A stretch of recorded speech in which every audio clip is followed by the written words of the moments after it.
आप सभी को नमस्ते। आज जो है यूजीसी नेट जेआरएफ का पेपर 1 जनरल पेपर जो कि हम उसको जो है पढ़ने के लिए आए हैं वो है कम्युनिकेशन। कम्युनिकेशन क्या है और उसका मैं इस तरह से प्लेलिस्ट बना दूंगा, आप नीचे नीचे जा कर के उसको अच्छी तरीके से समझ सकते हैं। तो कम्युनिकेशन एक्चुअली में आया कहाँ से है? कम्युनिकेशन आया हुआ है लैटिन वर्ड से जो कि कम्युनिकेयर, उसका मतलब है कम्युनिकेयर।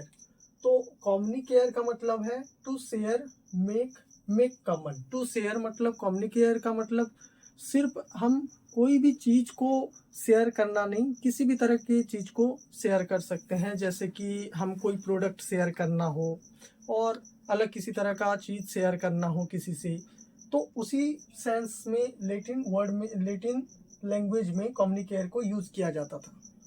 और मेक कॉमन मतलब ये एक्चुअली में कॉमन था, कॉमन चीज़ के लिए यूज़ किया जाता था और उसी से बन करके आया हुआ है कम्युनिकेशन। कम्युनिकेशन का मतलब क्या होता है? कम्युनिकेशन का मतलब होता है साझा करना। साझा करना कोई भी चीज़ को हम जब क्या करते हैं, किसी से बताते हैं, किसी से हम जो है कोई भी चीज़ बता करके बोलते हैं, तब उसी को ही हम जो है कम्युनिकेशन बोलते हैं। कम्युनिकेशन एक बहुत ही इम्पोर्टेंट टॉपिक है, उसी के आधार पर हम जो है अब जो है हम कम्युनिकेशन को समझेंगे। Understanding, process of understanding. हम कोई भी चीज़ को समझने के लिए कम्युनिकेशन का इस्तेमाल करते हैं। कोई भी चीज़ को समझने के लिए हम क्या करते हैं? हम कम्युनिकेशन का इस्तेमाल करते हैं। कम्युनिकेशन क्या हो सकता है? एक के अंदर भी हो सकता है। और कम्युनिकेशन का मतलब होता है कोई भी चीज़ एक दूसरे के साथ हम साझा करें, बहुत ही इम्पोर्टेंट है और उसको समझने के लिए हमको बहुत इजी हो जाता है। और कम्युनिकेशन का हम और किस तरह से जान सकते हैं?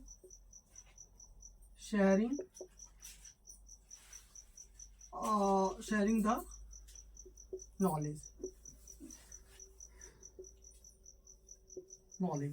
तो हम जब कोई भी नॉलेज, हमारे अंदर जो ज्ञान है, उसी ज्ञान को हम किसी को बता करके या बोल करके या हमारे इशारों के साथ नॉन वर्बल क्यूज़ को यूज़ करते हुए या वर्बल क्यूज़ को यूज़ करते हुए हम कम्युनिकेशन कर सकते हैं।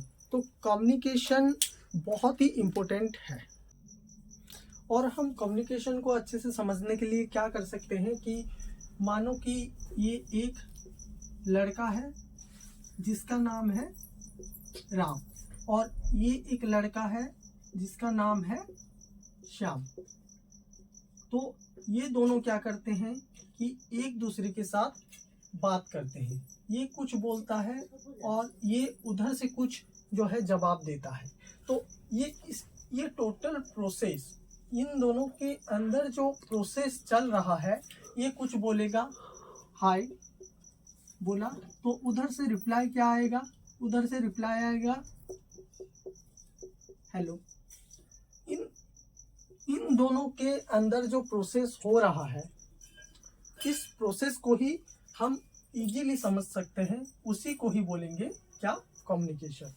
कम्युनिकेशन इंटरपर्सनल, इंट्रापर्सनल, इस तरह से बहुत तरीकों से जो है कम्युनिकेशन होता है। लेकिन हम कम्युनिकेशन के मेन कैरेक्टरिस्टिक्स पहले जान लेते हैं, क्या क्या लक्षण है। मतलब हम जब बुक खोलेंगे तो बहुत सारे लक्षण हमारे सामने देखने को मिलेगा, लेकिन हम कॉमन कुछ जो है लक्षण को लेकर बात करेंगे, दिया रहेगा। लेकिन हम कम्युनिकेशन को उतना आगे की ओर ना लेकर के इन 3 चीज़ों के आधार पर भी कम्युनिकेशन को समझ सकते हैं। तो कम्युनिकेशन को हम हिंदी में बोलते हैं संचार। संचार के माध्यम क्या क्या होते हैं? संचार अपरिहार्य होता है। मतलब हम जब संचार एक कंटिन्यूअस प्रोसेस है, जब समाज रहेगा, जब हमारे चारों ओर लोग रहेंगे, तो उन दोनों के अंदर बातचीत होता रहेगा, उन दोनों के अंदर पूरी तरीके से वो अपना काम करने के लिए, अपने दिनचर्या को आगे बढ़ाने के लिए बातचीत करते रहेंगे। तो उसी प्रोसेस में संचार क्या होता है, अपरिहार्य होता है, उसको त्यागा नहीं जा सकता, वो एक कंटिन्यूअस प्रोसेस होता है। संचार अपरिवर्तनीय है। संचार अपरिवर्तनीय मतलब मैं अगर कोई चीज एक बार बोल दिया तो उस चीज को मैं फिर से नहीं मैं ये नहीं बोला और कुछ बोलना चाहिए था। लेकिन यहाँ पे क्या होता है कि अगर मैं कम्युनिकेशन एक बार कर देता हूँ तो उस चीज को फिर से मैं रोक करके या रिव्यू टैक्स नहीं ले सकता। मतलब एक बार मैं कुछ बोल दिया तो बोल दिया, उसको बदला नहीं जा सकता। संचार क्या होता है कि सांस्कृतिक होता है। संचार एक मनुष्य क्या है कि सामाजिक प्राणी है। मनुष्य समाज के अंदर रहता है। मनुष्य क्या करता है, समाज से बातचीत करता रहता है। तो हम जिस कल्चरल बैकग्राउंड से आएंगे उसी कल्चरल बैकग्राउंड हमारे अंदर आ जाएगा। हम जिस तरह से सोचेंगे, हमारे चारों तरफ जिस लैंग्वेज में बात किया जाएगा वो लैंग्वेज हमारे अंदर भी आ जाएगा। और हम समाज के साथ किस तरह से रहेंगे और समाज के साथ बोलचाल करेंगे, तो वो सब चीज कम्युनिकेशन के अंदर संचार एक जो है सांस्कृतिक है, मतलब कल्चरल बेस्ड है। जैसा कि मैंने पहले बताया था कि कम्युनिकेशन उसका डायरेक्ट लिंक होता है सोसाइटी से। हम जिस सोसाइटी में रहते हैं उसी तरह का व्यवहार करते हैं। सोसाइटी से हम बहुत कुछ सीखते हैं और सोसाइटी को हम बहुत कुछ देते हैं। किस माध्यम से देते हैं, वो माध्यम है कम्युनिकेशन। उसका एक एक चीजों को समझने की कोशिश करेंगे।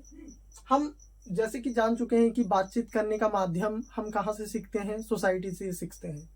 कैसे सीखते हैं, एक माँ जब अपने बच्चों को कुछ सिखाती है तो उनके मदर टंग या अपने मातृभाषा में ही सिखाती है। तो उस तरह से सोसाइटी कम्युनिकेशन के साथ इंटरलिंक है।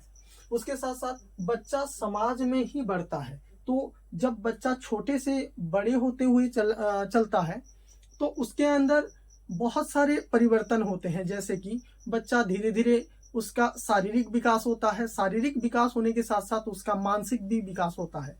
मानसिक विकास होने के क्रम में क्या होता है कि उसके मस्तिष्क में बहुत सारे लैंग्वेज वाले जो है नॉलेज आता है, मतलब भाषा रूपी ज्ञान का नॉलेज आता है। उसी तरह से समाज में बच्चा जैसे जैसे बढ़ते जाएगा वैसे वैसे उसका नॉलेज बढ़ता जाएगा। उसी तरह से वो कम्युनिकेशन करता जाएगा। और हम वो समाज से और क्या सीखता है, सोसाइटी से और क्या सीखता है, भाषा सीखता है, व्यवहार सीखता है। भाषा लैंग्वेज सोसाइटी से ही बिलोंग करता है। जैसे कि कोई भी व्यक्ति अगर तेलुगु या आंध्र प्रदेश में रहेगा तो वो छोटा सा बच्चा भी जो है तेलुगु बोल देगा। लेकिन हम यहाँ पे देखते हैं कि छोटा बच्चा कहाँ से सीखा वो तेलुगु, कैसे उस समाज में रहते हुए वो वहाँ से वो जो है टेकअप किया। उसका व्यवहार, एक बच्चा जिस तरह के परिवार में रहेगा वो उसी तरह का भाषा, उसका उसी तरह का व्यवहार हो जाएगा। मानवता, मनुष्य के प्रति नजर किस तरह से है, वो भी कम्युनिकेशन के अंदर सोसाइटी से आता है। संवेदनशील होना, मतलब करुण भाव उसके अंदर कितना है, वो भी आता है हमारे संवेदनशीलता। और बड़ों का आदर करना, छोटों को प्यार देना, ये सब भी हम जो है कम्युनिकेशन के अंदर देखते हैं। और जब बच्चा, कोई भी व्यक्ति बात करता है, बच्चों से कैसे बात करेगा, बड़ों से कैसे बात करेगा, वही देख करके ही पता लग जाता है कि वो किस तरह की सोसाइटी से बिलोंग करता है। उसके पहनावा बहुत कुछ बोल देता है। जैसे कि वर्बल जितना नहीं बोलता उससे ज़्यादा जो है नॉन वर्बल बोल देता है। तो उसी तरह से चलता है। माता पिता का सम्मान करना यहाँ पे भी देखने को मिलता है। कम्युनिकेशन पढ़ लेने से यह नहीं होता कि वो किस तरह की सोसाइटी से आता है और वो अपने माता पिता के लिए किस तरह का व्यवहार रखता है, यह भी एक महत्वपूर्ण बात बनकर के सामने आता है। अब जो है हम कम्युनिकेशन के अंदर टू डिवाइडेशन देखेंगे, ह्यूमन और अदर स्पेसीज। ह्यूमन मतलब मनुष्य और अदर स्पेसीज मतलब जो जानवर होते हैं, जो एनिमल्स होते हैं, उनके अंदर जो है डिवाइडेशन कैसे होता है। हम जब ह्यूमन की ऊपर बात करें तो वो एक open ended of the language होता है। ओपन एंडेड और ऑफ लैंग्वेज का मतलब क्या होता है वो हम अब समझेंगे। Open ended of language, language मतलब भाषा होता है। मनुष्य के पास अपने भाषा में जो कुछ भी कहने का अधिकार है, लेकिन वो एक उसके लिमिट में रह करके वो जो कुछ भी बोल सकता है, जिस तरह से भी वो बातचीत कर सकता है।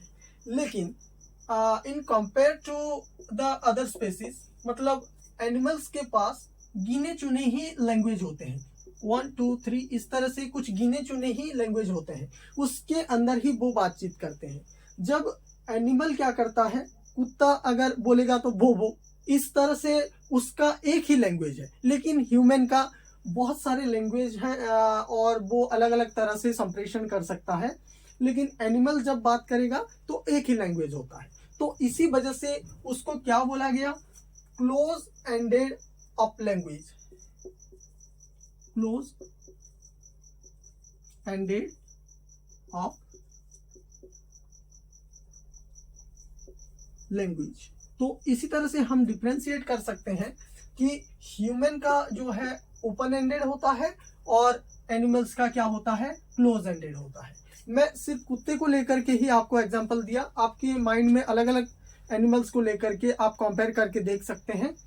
अगर आज के लिए इतना ही, अगर आपको आज का जो टॉपिक मैं पढ़ाया वो आपको पसंद आया होगा तो लाइक शेयर एंड सब्सक्राइब करना ना भूलें।